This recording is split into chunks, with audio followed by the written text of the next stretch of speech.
దీన్నే burning desire అంటారు. Socrates గారి దగ్గరికి ఒక శిష్యుడు వచ్చాడట.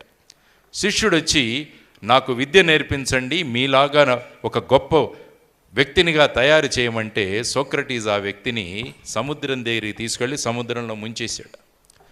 ముంచేసి 2-3 నిమిషాల్లో ఊపిరి ఆడలేక ఎలాగోలాగా బలం చేకూర్చుకొని ఆయన్ను తోసేసి బయటకు వచ్చేసాడు.